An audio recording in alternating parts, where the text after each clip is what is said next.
Good evening, boys and ghouls and sorcerers. Today I have 3 tales of misery, horror, and mergers and acquisitions. That's right, we're talking about mergers and acquisitions that went very wrong, like Horror Story wrong, like Halloween in October wrong, like Orange Background wrong. Let's do this. To kick things off, let's talk about Quaker Oats. That's also a horror story for children who want sugary breakfast treats, but instead get a sloppy bowl of oatmeal. I actually like oatmeal. In 1994, Quaker Oats opted to purchase Snapple. But the story starts before 1994 in the acquisition of Snapple. In 1983, Quaker Oats purchased Gatorade, the beloved sports drink, and they did very well with this Gatorade brand. In fact, so well, it's going to impact the end of this story. The trouble begins when Quaker decides to make this acquisition of Snapple in 1994 for $1.7 billion. Wall Street immediately reacted negatively, stating that Quaker Oats, they were overpaying by $1 billion. They estimated that Snapple was worth about $700 million. But Quaker thought because of their distribution systems with Gatorade and their success with Gatorade, that they would be able to roll Snapple into that same level of success. But Gatorade and Snapple were 2 very different products. Think back into the early 90s when you were going out and buying Snapple and those little clicky tops. Where did you buy them at? You bought them at convenience stores. You bought them at gas stations when you were filling up. And that's where people bought Snapple. They bought single individual bottles. They didn't buy them by the case, and they bought them at convenience stores. They tried to apply the Gatorade model and trying to use the distribution system of supermarkets, and it was an abysmal failure. It was so bad that 27 months later, Quaker Oats sold off the Snapple brand to a private equity firm for $300 million. They took a bath on the acquisition of Snapple. A nice tea bath, not a Gatorade bath. But Quaker Oats' success in the beverage field, even though they had a little bit of problems with Snapple, that Gatorade purchase made them very attractive to Pepsi. And in 2001, Pepsi opted to purchase Quaker Oats, the entire company, for that Gatorade asset for $13 billion. And to this day, unlike some of the other stories that we're about to tell, Pepsi still owns the Quaker Oats asset, the Quaker Oats brand, in addition to Gatorade. And there was a happy ending for Snapple as well. In 2018, Keurig Dr. Pepper, yes, the people who make the coffee pods and the people who make Dr. Pepper are the same company now. Keurig Dr. Pepper bought the Snapple brand for $18.7 billion. $18.7 billion.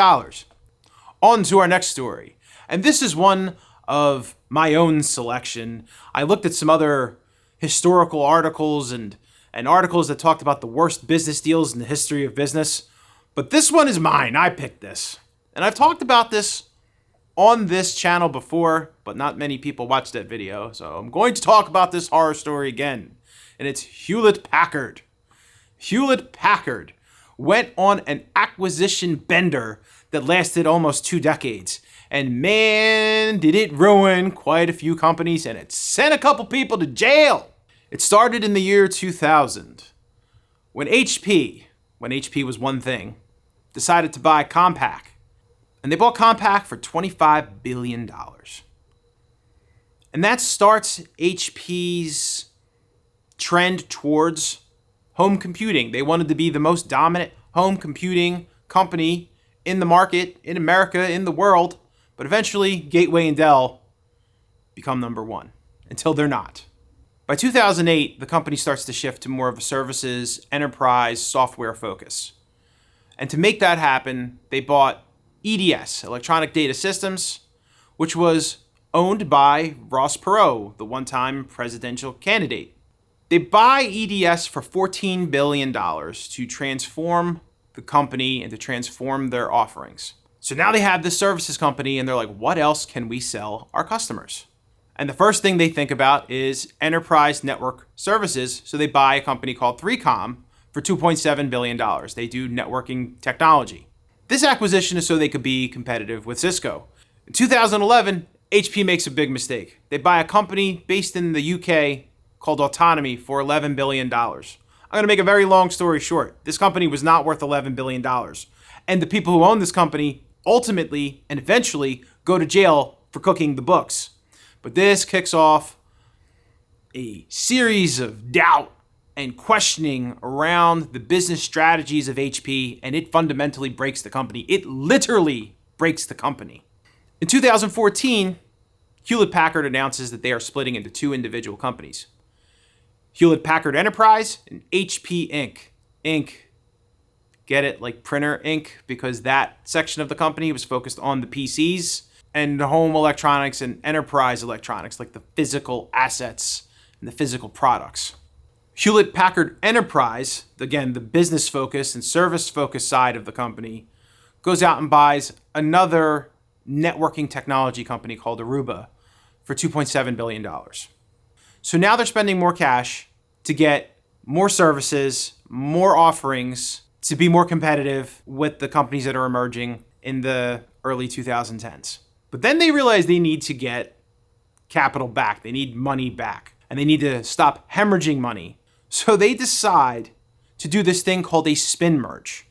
They decide that their consulting services is no longer profitable or no longer part of their strategic vision. So they knock on CSC's door and they say, hey, we have this EDS asset, this services asset, and we're looking to get out of that business. Are you interested? So they do this thing called the spin merge where they combine an element of CSC with EDS to become DXC. DXC is currently worth, in 2023, $4.7 billion. I want to remind you that in 2009, when HP bought EDS, they bought it for $14 billion. Hewlett-Packard Enterprise liked that spin merge move so much that in 2017, they took all of their software assets and decided to spin merge it with a company called Merge based in the UK. And that action was worth about $8.8 billion. Just what they spent in autonomy alone was $11 billion a couple of years earlier.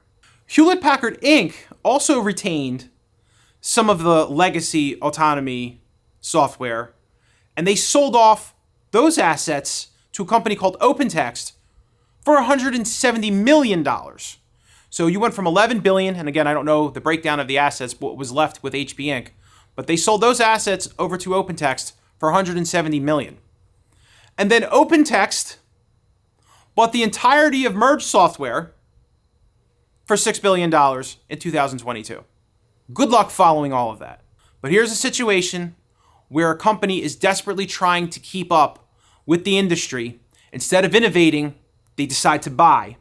They don't know how to integrate, and they wasted billions and billions of dollars, and thousands of jobs were lost. And my last story is probably the biggest disaster of mergers and acquisitions in recent memory. And this is AOL's acquisition of Time Warner. Warner Communications merged with Time Magazine in 1989 in a deal that was worth $15 billion. This company was one of the major media conglomerates of the 90s. And then comes upstart AOL. AOL, you remember, the dial-up company? They were ruling the world in the 90s. Everybody had a dial-up modem and getting those free AOL CDs in the mail. They were cash rich. They were living it up in the 90s. And they decided, you know what we need? We need a media conglomerate to fill out all of these rough spots in our holdings. So they decide to go out and purchase Time Warner for $165 billion. For those of you that were alive in the early 2000s, this was not a good time for internet companies. The dot-com bubble was bursting. And AOL, who was known as predominantly a dial-up provider, well, they started losing massive amounts of market share to people who were switching to broadband internet access at home. And these losses were so bad, they effectively did a $99 billion write-off in 2002, which is to this day the biggest goodwill write-off ever. What went wrong? The AOL leadership did not know how to run a media conglomerate. And in fact, they didn't know how to keep up with the changing times in America's consumption patterns for the internet. They were still focused on dial-up.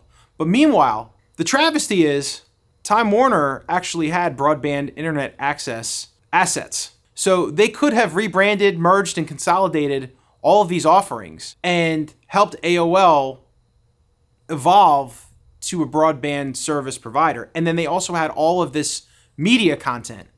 They truly could have been the media company of the next generation. Things that companies are struggling to do today, they had the potential to do 20 years ago, but it was not to be. Time Warner split with AOL in 2009. They effectively became two different companies. Verizon bought the AOL asset for $4.4 billion in 2015.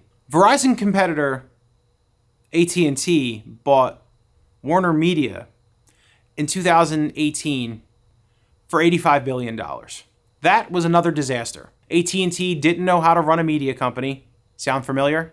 And they parted with those assets and sold them to Discovery for $45 billion. What's the moral of these stories?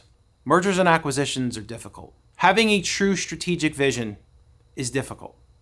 You'll see time and time again that companies will take an asset, think that they can get some boost or some synergy, and sometimes it works, but a lot of times you'll see that it doesn't, and those assets will get sold off for pennies on the dollar sometime later. But I have to say, in reviewing these notes, especially with the Time Warner AOL acquisition, somebody had a good idea there. There really could have been something special with those combined assets. It really could have changed the world. It could have really changed the way that we consumed media 20 years earlier than we really did. The whole streaming situation could have started 20 years earlier, and they would have had a huge head start with not only a technological asset with the internet, with between AOL and then Warner Brothers also owned Roadrunner, high-speed internet access. So they had the pipes, they had the content, they just didn't have the strategy. So those are 3 tales of horrifying mergers and acquisitions.